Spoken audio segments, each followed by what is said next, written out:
Hello friends. मेरा नाम है जेपी और आप देख रहे हैं मेरा यूट्यूब चैनल जिसका नाम है ज्ञानकुंज इंस्टीट्यूट। दोस्तों आज का ये पार्ट 5 होने वाला है, क्लास 5 होने वाली है और इस क्लास में दोस्तों हम लोग प्रैक्टिस सेट पे काम करेंगे। ठीक है, आज का हमारा ये प्रैक्टिस सेट रहेगा पूरा। ठीक है, अब तक हमने इंट्रोडक्शन ऑफ कंप्यूटर को पढ़ लिया हमने। तो इंट्रोडक्शन ऑफ कंप्यूटर में जितने भी टॉपिक थे हमारे, जैसे आपका एवोल्यूशन ऑफ कंप्यूटर पढ़ा हमने, है ना, history of computer evolution, types of computer, उनके कार्य क्षेत्र, कौन सा कंप्यूटर कौन सी पीढ़ी में यूज किया जाता था, और जनरेशन ऑफ कंप्यूटर, ये सब हमने हमने कंप्लीट कर लिया टॉपिक। ठीक है, अब इन इस इंट्रोडक्शन पे दोस्तों जितने भी क्वेश्चंस होने वाले हैं, लगभग लगभग मेन मेन क्वेश्चन जो कुछ किसी एग्जाम में पूछे गए हैं, कहीं कुछ नहीं भी पूछे गए हैं, उन सभी क्वेश्चंस का संकलन अभी हम देखने वाले हैं। तो ये प्रैक्टिस सेट आपका रहने वाला है। और इसमें अगर आपने दोस्तों इससे पहले के पार्ट 1, 2, 3 और 4 नहीं देखे हुए हैं अभी तक, तो मैं आपसे कहना चाहता हूँ कि कृपया उनको देख लीजिएगा और तभी आपको यहाँ पे ये सब समझ में आएगा। ठीक है, तो ज़्यादा समय लगा तो चलिए शुरू करते हैं। तो हम पहले क्वेश्चन शुरू करेंगे दोस्तों। तो ये आपका जो उत्तराखंड का जो सिलेबस है दोस्तों, उसमें पूरा बेस्ड रहने वाला है ये। वो यूकेएसएससी समूह बीडीओ बीपीडीओ और ट्रिपल सी का जो एग्ज़ाम देने वाले हैं, और जो बैंकिंग के क्षेत्र में भी अगर आप तैयारी कर रहे हैं, तो आप सभी एग्जामों के लिए जहाँ कंप्यूटर पूछा जाता है, वहाँ उन उनका पेपरों में, उन उन एग्जामों में ये एक महत्वपूर्ण श्रृंखला बनने वाली है। ठीक है, तो चलिए शुरू करते हैं हम पहले क्वेश्चन से। तो पहला क्वेश्चन यहाँ पे आप जैसे कि आप देख रहे हैं प्यारे साथियों, दिया गया है कि कंप्यूटर चलाने के लिए उपयोग किया जाने वाला डाटा या सूचना कहलाती है। क्या होता है जो हम कंप्यूटर को उपयोग करते हैं, उसमें जो डेटा या सूचना होती है उसको क्या कहते हैं हम लोग, किसके माध्यम से हमारा कंप्यूटर संचालित किया जाता है, चलता है? हार्डवेयर, पेरिफेरल या सीपीयू, या इनमें से कोई नहीं। तो ये इसका आंसर हो जाएगा दोस्तों, इनमें से कोई नहीं। क्यों? क्योंकि वो जो होता है दोस्तों, वो होता है सॉफ्टवेयर। सॉफ्टवेयर आप जानते होंगे, सॉफ्टवेयर क्या होता है दोस्तों, जिसे हम छू नहीं सकते, जिसे हम देख नहीं सकते, सिर्फ उसका कार्य हम देख सकते हैं, उसको महसूस कर सकते हैं कि ये कार्य हो रहा है। ठीक है, तो सॉफ्टवेयर को हम प्रोग्राम भी कहते हैं। ठीक है, तो कंप्यूटर संचालित करने के लिए आपको आपके सिस्टम अगर सॉफ्टवेयर कोई भी आपने इंस्टॉल नहीं किया गया है, नहीं किया हुआ है, तो कंप्यूटर एक डेड माना जाता है। डेड अवस्था में या मरी हुई अवस्था में इसको माना जाता है। अगर आप जैसे आप कोई भी आपको कार्य करना है, अगर आप कंप्यूटर ऑन भी करना है प्यारे साथियों, तब भी आपको सॉफ्टवेयर की जरूरत पड़ती है। और सॉफ्टवेयर के प्रकार, सॉफ्टवेयर के जो कार्य क्षेत्र होते हैं, कितने प्रकार के सॉफ्टवेयर होने वाले हैं, होते हैं, उसको हम आगे पढ़ेंगे। क्योंकि ये उत्तराखंड वीडियो बीपीडीओ और बैंकिंग के क्षेत्रों में जहाँ जहाँ कंप्यूटर एज अ सब्जेक्ट रखा गया है, वहाँ वहाँ इनसे प्रश्न पूछे जाते हैं। तो ज़्यादा टाइम नहीं लगाते हम लोग, तो इसका आंसर हो जाएगा दोस्तों सॉफ्टवेयर। ठीक है, इनमें से कोई नहीं। अगर हम बात करें साथियों कि बुनियादी कंप्यूटर प्रोसेसिंग चक्र में, क्वेश्चन नंबर 2, शामिल होते हैं। बुनियादी कंप्यूटर चक्र, जो प्रोसेसिंग चक्र है उसमें, तो कहने का मतलब ये पूछ ये रहा, देखो एसबीआई पीओ में पूछा गया है ये क्वेश्चन 2012 में। तो बुनियादी, मैंने ये आपको जो समझाया है कि जो कंप्यूटर का जो कार्य करने का जो वो होता है, प्रोसेस होता है, वो क्या होता है, आई पॉस। मैंने आपको बताया हुआ है आई पॉस। तो आई मतलब इनपुट होता है, फिर प्रोसेसिंग होती है, फिर आउटपुट होता है, फिर क्या, स्टोरेज होता है। तो ये कार्य प्रणाली को पूछ रहा है। तो मैं बुनियादी कंप्यूटर का प्रोसेसिंग चक्र में डैश शामिल हैं। तो उसमें देखो इनपुट होता है सबसे पहले, उसके बाद प्रोसेसिंग होती है, फिर आउटपुट होता है, फिर स्टोरेज होता है। तो स्टोरेज यहाँ दिया नहीं है, तो आप ऑप्शन नंबर क्या ए हो जाएगा आपका। ठीक है, बाकी तो ये सब नहीं है। इसी तरह से अगला जो क्वेश्चन है हमारे पास, बोलता है कि आउटपुट है। आउटपुट क्या है? आउटपुट क्या है? तो आउटपुट की अगर हम बात करें साथियों, तो आउटपुट क्या है, वह जो प्रोसेसर उपयोगकर्ता को देता है, या फिर वह जो प्रोसेसर उपयोगकर्ता से लेता है या ले, है ना, या वह जो उपयोगकर्ता प्रोसेसर को दे, नहीं ये भी नहीं होता है, वह जो प्रोसेसर को उपयोगकर्ता से मिले, ये भी नहीं। तो आपका जो फर्स्ट ऑप्शन है कि वह जो प्रोसेसर उपयोगकर्ता को देता है। जैसे आपने कंप्यूटर में इनपुट दिया साथियों, तो उसमें प्रोसेसिंग होती है, और प्रोसेसिंग होने के बाद आपके कंप्यूटर मोबाइल स्क्रीन में दिखने लग जाता है, वो आपका क्या बन जाता है, आउटपुट बन जाता है। तो कहने का मतलब क्या है, ये जो आउटपुट बना ना, तो ये आउटपुट किसकी वजह से बना? प्रोसेसर की वजह से बना। हमने अभी कार्य प्रणाली सीखी आई पॉस। देखो ये दोस्तों मैं सब पढ़ाया हुआ है आपके पार्ट 1, 2, 3 में। ठीक है, तो आपने वहां पे देख लेना वो पार्ट 1, ठीक है। सबसे पहले हम इनपुट देते हैं, उसमें प्रोसेसिंग होती है। उसमें क्या होती है साथियों, प्रोसेसिंग होती है, तब वो आउटपुट बनता है, पहले ही नहीं बनता आउटपुट, समझ में आता है। तो ये वाला, ठीक है। चलिए, तो ऑप्शन नंबर प्रोसेसर हमें क्या देता है, उपयोग करता होता है। उपयोग कौन करता है, हम ही तो करते हैं, तो पहला ऑप्शन आपका करेक्ट हो जाएगा, ठीक है। चलिए अगला क्वेश्चन देखते हैं। अगला क्वेश्चन कहता है कि इनपुट का आउटपुट में रूपांतरण किया जाता है। जो हम इनपुट डालते हैं उसको आउटपुट में रूपांतरण किया जाता है किसके द्वारा, पेरिफेरल्स के द्वारा नहीं, सीपीयू के द्वारा, या फिर रैम के द्वारा, या फिर मेमोरी के द्वारा। तो यहाँ या नन ऑफ दीज। तो ये दोस्तों सीपीयू के द्वारा किया जाता है, क्योंकि सीपीयू एक बॉक्स होता है और सीपीयू के अंतर्गत बहुत सारी चीजें आती हैं। आपका एएलयू आता है, आपका मदरबोर्ड आता है, और या क्या कहते हैं, आपका जो कनेक्टर्स होते हैं जहां से आप इनपुट आउटपुट लेते हैं वो सब। तो ये सीपीयू का, तो ये कहने का मतलब क्या, सीपीयू क्या करता है, हमें जब हम इनपुट डालते हैं तो आउटपुट में उसको रूपांतरण कर देता है, क्योंकि सीपीयू के अंदर तो ये कार्य प्रणाली होती है, ठीक है। तो सीपीयू, रैम तो आपका क्या हो गया, रैंडम एक्सेस मेमोरी हो गई, वो क्या करेगा, ये मेमोरी भी वही हो गया। तो हमारा जो ऑप्शन है वो क्या हो जाएगा, हाँ, option number B is correct, CPU, ठीक है। अगला क्वेश्चन की ओर चलते हैं दोस्तों। फिफ्थ क्वेश्चन बोलता है कि प्रोसेस्ड डेटा को कहते हैं। जो प्रोसेस्ड डेटा डेटा होता है, मतलब जिसमें प्रोसेसिंग होती है, मतलब प्रोसेसिंग होने के बाद जो हमें मिलता है उस डाटा को हम क्या कहते हैं, आउटपुट, इनपुट, प्रोसेस, या ये सभी, या इनमें से कोई नहीं। तो देखो अभी हमने इससे पहले देखा था कि क्या बनता है, आउटपुट बनता है। सबसे पहले इनपुट दिया जाता है, उसमें प्रोसेसिंग हो जाती है, और प्रोसेसिंग होने के बाद हम उसको बोलते हैं कि इसमें प्रोसेसिंग हो चुकी है, प्रोसेस डाटा बन चुका है, इसमें इसकी जो सारी प्रक्रिया थी जो हो चुकी है। तो तब जाके जो हमें मिलता है वो क्या मिलता है, आपको आउटपुट मिलता है। Option number A is correct. Input तो हम देते हैं, प्रोसेस तो हो ही रहा है उसमें ना। चलिए नेक्स्ट क्वेश्चन को देखते हैं। कंप्यूटर में जाने वाला डेटा को क्या कहते हैं, क्या कहते हैं, आप सभी जानते हैं, सिंपल आंसर है क्या, ऑप्शन नंबर सी, इनपुट, ठीक है। उसको हम क्या बोलते हैं दोस्तों, इनपुट कहते हैं।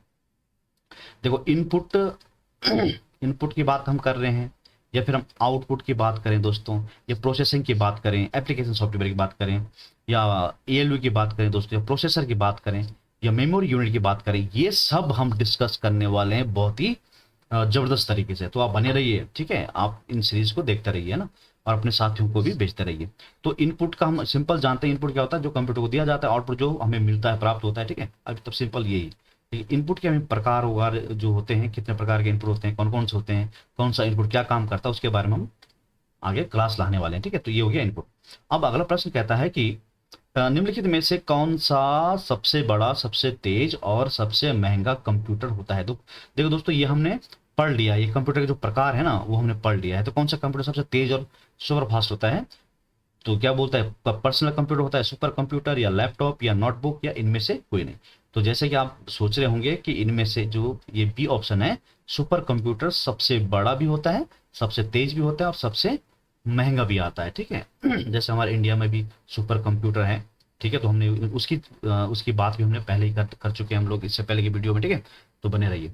चलिए अगला क्वेश्चन देखो, यहाँ पे बोलता है कि एक छोटे सिलिकॉन चिप पर ट्रांजिस्टरों और अन्य इलेक्ट्रॉनिक उपकरणों के साथ पूर्ण इलेक्ट्रॉनिक सर्किट को कहते हैं।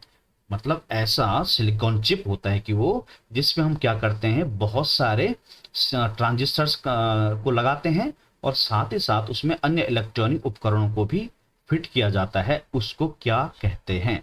तो देखो ये मैंने समझाया हुआ है आपको, बहुत सारे लोगों को याद भी आ गया होगा। तो देखो वर्क स्टेशन बिल्कुल नहीं, सीपीयू बिल्कुल नहीं, इंटीग्रेटेड सर्किट, मैग्नेटिक डिस्क, या फिर इनमें से कोई नहीं। तो आप सभी जानते हैं कि जो आईसी होती है, इस आईसी का ही नाम क्या है दोस्तों, चिप होता है, चिप, जो कि सिलिकॉन या फिर जर्मेनियम, मैंने आपको बताया था पहले के वीडियो में, या सिलिकॉन या जर्मेनियम धातु, सेमीकंडक्टर धातु, है ना, अर्धचालकीय धातु से बनी होती हैं क्या, हमारी आईसीज, जिसपे बहुत सारे ट्रांजिस्टर का प्रयोग किया जाता है। और ट्रांजिस्टर का प्रयोग कौन सी जनरेशन में, मेरे साथियों, बिल्कुल सही जवाब, सेकंड जनरेशन में, ठीक है। चलिए, तो उसको क्या बोलते हैं, आईसी कहते हैं। अगला जो क्वेश्चन है, 9th क्वेश्चन देखते हैं जरा। बोलता है कि भारत में विकसित परम सुपर कंप्यूटर का विकास किस संस्था ने किया। दोस्तों ये उत्तराखंड के समीक्षा अधिकारी भर्ती में ये क्वेश्चन आया हुआ है, ठीक है। मतलब आप बोल सकते हैं ग्रुप सी में, ग्रुप सी में ये क्वेश्चन आया हुआ क्वेश्चन है दोस्तों। साथ ही ये रेलवे वगैरह में भी आया हुआ है, राजस्थान के एग्जाम में, आरटीएस में ना। तो इसका जो आंसर है प्यारे साथियों वो क्या है, सीडैक। सीडैक कंपनी है जिसने क्या बनाया था, परम कंप्यूटर को विकास किया था इस संस्था ने, ठीक है। चलिए इसको आप इंपॉर्टेंट क्वेश्चन रख सकते हैं, वो सभी इंपॉर्टेंट है लेकिन फिर भी इसको है ना पिछले क्यों आया हुआ क्वेश्चन है। अगला जो क्वेश्चन है 10th क्वेश्चन बोलता है कि कौन सा डिवाइस या उपकरण हाथ पकड़ या हैंड हेल्ड ऑपरेटिंग प्रणाली का इस्तेमाल करता है। कौन सा उपकरण है जो इस तरह के ऑपरेटिंग प्रणाली का इस्तेमाल करता है, क्या पीडीए करता है, लैपटॉप करता है, मेन फ्रेम करता है, या व्यक्तिगत कंप्यूटर करता है, या फिर इनमें से कोई नहीं। तो आपका इसके लिए आंसर क्या होगा, बिल्कुल सही जवाब पीडीए, वेरी इंपॉर्टेंट। पीडीए को बैंक ऑफ बड़ौदा में एक क्वेश्चन पूछा गया है, ठीक है तो साथियों। चलिए नेक्स्ट क्वेश्चन अगर हम देखें 11 क्वेश्चन, ये क्या कहता है, ये कहता है कि प्रथम गणना यंत्र कौन है। देखो दोस्तों, जब मैंने एवोल्यूशन ऑफ कंप्यूटर पढ़ाया था या हिस्ट्री ऑफ कंप्यूटर एवोल्यूशन पढ़ाया था पार्ट 2, 3 में किसी में पढ़ाया हुआ है सब मैंने, तो उसमें हमने बताया था कि प्रथम गणना यंत्र कौन सा था, द्वितीय कौन सा था, फिर इस उस तरह से हमने पूरा बताया था कंप्यूटर विकास का इतिहास, ठीक है। तो उसमें आपको पता होगा। तो अगर हम देखें डिफरेंस इंजन भी नहीं है, पास्कल भी नहीं है, कैलकुलेटर भी नहीं है, वो क्या है दोस्तों, एवेकस है। कौन है, एवेकस, ठीक है। ये एवेकस है ये, और इस ये जो बनाया गया था चीन के एक शोधकर्ता वैज्ञानिक मान सकते हैं आप उसको, उसका नाम था ली काई चेन। ली मैंने पढ़ाया हुआ है दोस्तों ना, ली काई चेन। तो ली काई चेन के द्वारा बनाया गया, और ये प्रथम दोस्तों प्रथम सरल क्या गणना यंत्र है ये दोस्तों, जो कि किस काम आता था, जोड़ने एवं घटाने और साथ ही साथ स्क्वायर रूट वर्गमूल निकालने के लिए काम आता था, ठीक है। चलिए ये सब मैंने पढ़ाया हुआ है इसलिए मैं ज्यादा डिस्कस नहीं कर रहा हूँ आपसे ना, आप चाहे तो आप वीडियो के पार्ट्स देख सकते हैं। चलो अब नेक्स्ट क्वेश्चन देखते हैं हम लोग, विश्व के सबसे पहले सुपर कंप्यूटर का निर्माण हुआ था। मतलब विश्व में, ये भी मैंने बताया हुआ दोस्तों अपने वीडियोस में बताया हुआ है। तो विश्व में जो सबसे पहले जो कंप्यूटर का जो विकास हुआ था, सुपर कंप्यूटर जिसका निर्माण हुआ था, वो हुआ था मेरे साथियों 76 में, 1976 में विश्व का सबसे पहला सुपर कंप्यूटर बनाया गया था, ठीक है। चलिए चलते हैं अगले क्वेश्चन की तरफ। अगला क्वेश्चन हमारे पास 13th क्वेश्चन है दोस्तों, बोलता है क्या, सुपर कंप्यूटर है या सुपर कंप्यूटर क्या होता है। तो सुपर कंप्यूटर में बात करते हैं तो ये कौन सा ऑप्शन सही बैठता है इसमें, super computer main frame computer के आकार और प्रोसेसिंग क्षमता में छोटे होते हैं, बिल्कुल गलत जवाब। अधिकांश घरों में आम है, बिल्कुल नहीं। सुपर कंप्यूटर में हजारों माइक्रो प्रोसेसर होते हैं, ये हो सकता है। लैपटॉप के ही आकार के होते हैं, ये बिल्कुल गलत नहीं। तो ऑप्शन नंबर आपका जो सी है, इसमें हजारों माइक्रो प्रोसेसर लगे होते हैं, that is absolutely right answer, option number C is correct, ठीक है। जो सुपर कंप्यूटर होते हैं मेरे प्यारे साथियों, इसमें क्या होते हैं, हजारों की संख्या में क्या होते हैं, माइक्रो प्रोसेसर लगे होते हैं। और अगर माइक्रो प्रोसेसर की बात करें दोस्तों, ये चौथी पीढ़ी में आया था माइक्रो प्रोसेसर, ठीक है। चलिए इस माइक्रो प्रोसेसर को दोस्तों हम VLSI तकनीक भी बोलते हैं इसको, या फिर माइक्रो प्रोसेसर भी बोला जा सकता है, very large scale integrated circuit, VLSI, ठीक है। चलो अगला क्वेश्चन देखो, कंप्यूटर के IC चिप, जो IC होती है हमारी, उस चिप के उत्पादन के लिए आवश्यकता होती है, वेरी इंपॉर्टेंट क्वेश्चन, ये मैंने आपको समझाया हुआ भी और थोड़ी देर पहले भी बताया कि इसमें क्रोमियम का प्रयोग बिल्कुल नहीं होता है, तांबे का प्रयोग बिल्कुल नहीं होता, प्लेटिनम का प्रयोग नहीं होता है, बिल्कुल किसका होता है, सिलिकॉन का, ठीक है। तो सिलिकॉन को SI कहते हैं, और जर्मेनियम का प्रयोग होता है जिसको GE कहते हैं, ठीक है। चलिए चार्ल्स बेबेज द्वारा निर्मित एनालिटिकल इंजन है, इलेक्ट्रॉनिक बिल्कुल नहीं, इलेक्ट्रिकल बिल्कुल नहीं, टेक्निकल बिल्कुल नहीं, इनमें से कोई नहीं, ये भी नहीं, तो इसका मतलब मैकेनिकल, यांत्रिक होता है। मैकेनिकल हम हिंदी में क्या बोलते हैं साथियों, यांत्रिक, क्या बोलते हैं, यांत्रिक कंप्यूटर, ठीक है। तो यांत्रिक है ये, चार्ल्स बेबेज का जो एनालिटिकल इंजन है वो कैसा है, यांत्रिक इंजन होता है, यांत्रिक। अगला क्वेश्चन देखते हैं 16, देखो जरा 16 कहता है क्या, कि मेन फ्रेम या सुपर कंप्यूटर को एक्सेस करने के लिए प्रयुक्ता प्रायः डैश का इस्तेमाल करता है, किसका इस्तेमाल करता है, ठीक है।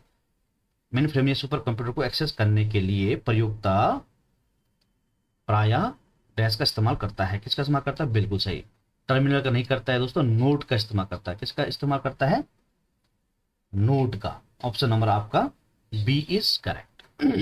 नेक्स्ट क्वेश्चन, अगला क्वेश्चन कहता है क्या, कंप्यूटर की पहली पीढ़ी में कौन सी डिवाइस का प्रयोग किया जाता था? आप सभी जानते हैं वैक्यूम ट्यूब का इस्तेमाल किया जाता है। देखो पूछा भी गया एग्जाम में ना, एसबीआई क्लर्क 2012।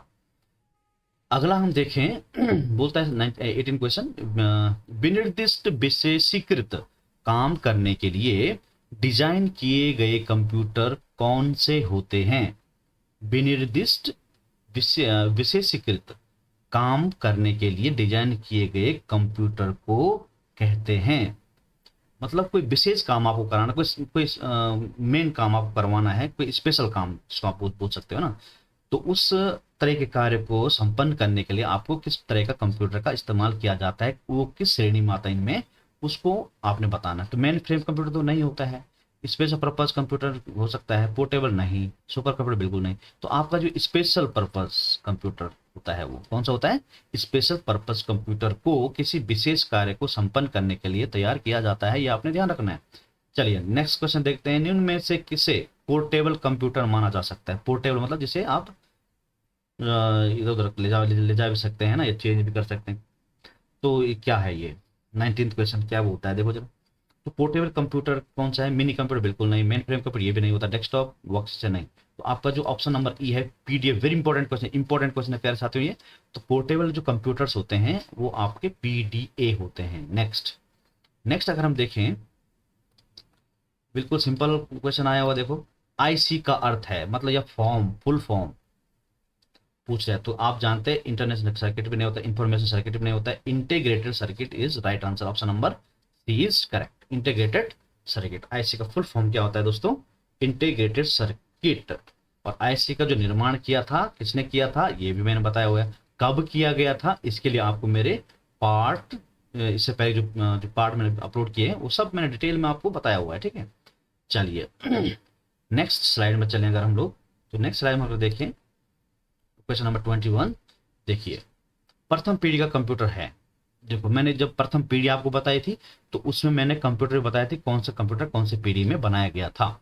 अगर हम देखें एनियक, ये एनियक दोस्तों प्रथम पीढ़ी कंप्यूटर है। मार्क 1 बिल्कुल सही, ये भी प्रथम पीढ़ी कंप्यूटर है। ये परम तो भाई आपका जो है ये सुपर कंप्यूटर है, ये तो बहुत बाद में आए थे, मिनी कंप्यूटर ये भी नहीं। तो ऑप्शन नंबर सी जो आपका क्या हो जाता है, ए एंड बी दोनों। प्रथम पीढ़ी कंप्यूटर कौन से है? एनियक, जिसकी फुल फॉर्म क्या होती है साथियों? Electronic numerical integrated and calculator, ठीक है, ये होता है इसका फुल फॉर्म, मार्क 1। तो ये दो कंप्यूटर क्या है? प्रथम पीढ़ी कंप्यूटर। अच्छा देखो नेक्स्ट को देखो, एनए की फुल फॉर्म भी पूछ दे बगल में ही, देखो इसका मैं फॉर्म भी बताई हुई आपको, अभी मैंने बताया क्या होता है, electronic numerical integrator and calculator, ये इसकी फुल फॉर्म होता है। Option number A is correct, बाकी ये सब नहीं है।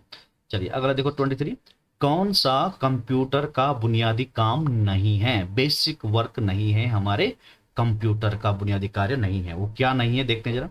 देखो कॉपी टेक्स्ट, या क्या कहते हैं, accept input, process data, store data, या इनमें से कोई नहीं। तो अगर हम देखें दोस्तों तो इसका जो आंसर है वो आपका क्या हो जाएगा? हाँ बिल्कुल सही, ए ऑप्शन आपका कॉपी टेक्स्ट। ये इसका कौन सा कार्य नहीं होता है? हाँ बेसिक कार्य नहीं होते, बुनियादी कार्य नहीं है इसका, ठीक है। बाकी ये एक्सेस इनपुट आप डालोगे, पेन ड्राइव लगाओ तो इसको एक्सेस करेगा, डाटा स्टोर भी करेगा, प्रोसेस भी करेगा, ठीक है। लेकिन ये टेक्स्ट को अपने आप कॉपी नहीं, जैसे आपने टाइप किया ना तो अपने आप ये कॉपी नहीं करता है, ठीक है। इसको कॉपी हमें कमांड भेजनी पड़ती है तब जाके ये कॉपी वगैरह करता है, ठीक है। जैसे आप इनपुट डालते हो ना अपने कंप्यूटर में, कोई पेन ड्राइव लगाया आपने, तुरंत से उसका क्या मिल जाता है? संकेत मिल जाता है आपको। लेकिन तुरंत से संकेत मिलने से पहले मेरे साथियों उसमें क्या होता है? प्रोसेस होता है, क्या होता है उसमें? प्रोसेसिंग होता है, ठीक है। और डाटा क्या थोड़ी देर के लिए हमारे रैम में, कहाँ? रैम में स्टोर हो जाता है वो। जब आप इनपुट पेन ड्राइव लगाते हो, बात समझ मारिए आपको, जब आप पेन ड्राइव लगाते हो मेरे साथियों तो उसमें क्या होता है? आपका प्रोसेसिंग चलती है, और प्रोसेसिंग जब चलती है तो तुरंत ही वो क्या रैम में आपका क्या हो जाता है? रैंडम एक्सेस मेमोरी में वो स्टोर हो जाता है, ठीक है। और जैसे आप अपना कंप्यूटर शट डाउन करते हैं तो वो डाटा खत्म हो जाता है, बात समझ में आई। तो एक्सेस भी करता है ये, प्रोसेस भी करता है और स्टोर भी करता है डाटा को, ठीक है। अब स्टोर करने मतलब ये नहीं है कि आपने बिल्कुल सेव भी कर दिया उसको, वो कहने का मतलब नहीं है। तो जो भी डाटा आप थोड़ी देर के लिए आप स्टोर करते हो वो हमेशा कहाँ स्टोर होता है? जो भी आप काम कर रही है, जो मैं अभी अपने कंप्यूटर में आपको लेक्चर बना रहा हूँ, जो भी कर रहा हूँ, ये जो चीज़ भी मैंने यहाँ पे खोली हुई है, ये सभी हमारा अभी रैम में चल रहा है मेरे साथियों, रैम में स्टोर है सब कुछ, ठीक है। ये कहाँ स्टोर है? अभी रैम में। तो जब मैं मेमोरी वगैरह पढ़ाऊंगा आपको तो आपको वहाँ पे मालूम पड़ जाएगा, ठीक है। ठीक है, तो इसका क्या होगा दोस्तों, टेक्स्ट कॉपी, ये बुनियादी काम हमारे कंप्यूटर का नहीं है। ठीक है, चलिए अब नेक्स्ट क्वेश्चन देखते हैं। 24th क्वेश्चन देखते हैं। डैश एक माइक्रो प्रोसेसर आधारित कंप्यूटिंग डिवाइस है, मतलब ऐसा कंप्यूटर कौन सा है जिसमें माइक्रो प्रोसेसर लगा हुआ होता है, वो कौन सा कंप्यूटर है कि, ठीक है, इनमें से ठीक है। 24 क्वेश्चन हम देख रहे हैं। तो क्या पर्सनल कंप्यूटर होता है जिसको हम पीसी बोलते हैं, मेन फ्रेम कंप्यूटर होता है, या वर्क स्टेशन कंप्यूटर होता है, सर्वर होता है, या इनमें से कोई नहीं। तो आपका जो पर्सनल कंप्यूटर होते हैं मेरे साथियों, पीसी जिसको हम बोलते हैं, उनमें आपका माइक्रो प्रोसेसर लगा होता है। ठीक है ना। पर्सनल कंप्यूटर एक माइक्रो प्रोसेसर आधारित कंप्यूटिंग डिवाइस है। ठीक है, चलिए नेक्स्ट क्वेश्चन देखते हैं हम दोस्तों। पर्सनल कंप्यूटरों को डैश के रूप में एक साथ कनेक्ट किया जा सकता है। जो पर्सनल कंप्यूटर होते हैं ना, एक कंप्यूटर ये हो गया, एक ये हो गया, एक ये हो गया, एक ये हो गया, एक ये हो गया, एक ये हो गया, इनको आपने कनेक्ट करना है, इंटरलिंक करना है।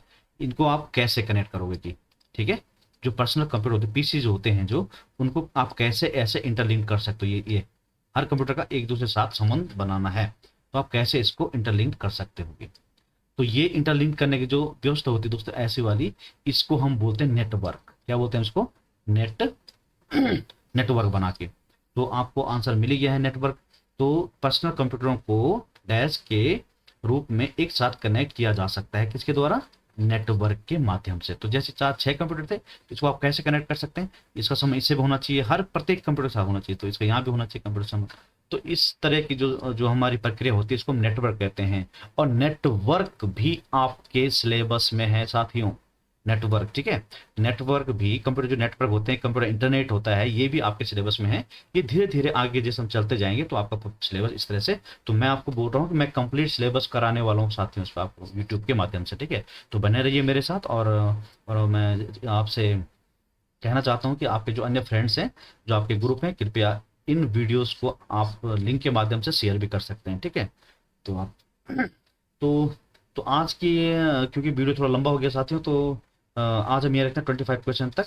और जो नेक्स्ट पार्ट जो हमारा आएगा, पार्ट 6 जो आएगा साथियों, वो होगा आपका 25 तो हो गया, 26 से आगे 50 या 55 तक हमारे ये क्वेश्चन रहने वाले नेक्स्ट पार्ट में। ठीक है, तो नेक्स्ट पार्ट हम आएगा 26 से आगे रहेगा। ठीक है, 55 तक या 50 तक जो भी रहेंगे। ठीक है, तो आज यहीं रखते हैं।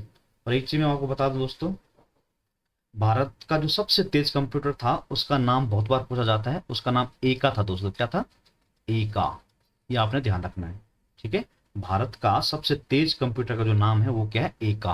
ये ध्यान रखना आपने ना, एका, एका। चलिए तो आज यहीं रखते हैं, बाकी हम नेक्स्ट पार्ट में देखेंगे। ठीक है, चलिए, थैंक यू सो मच।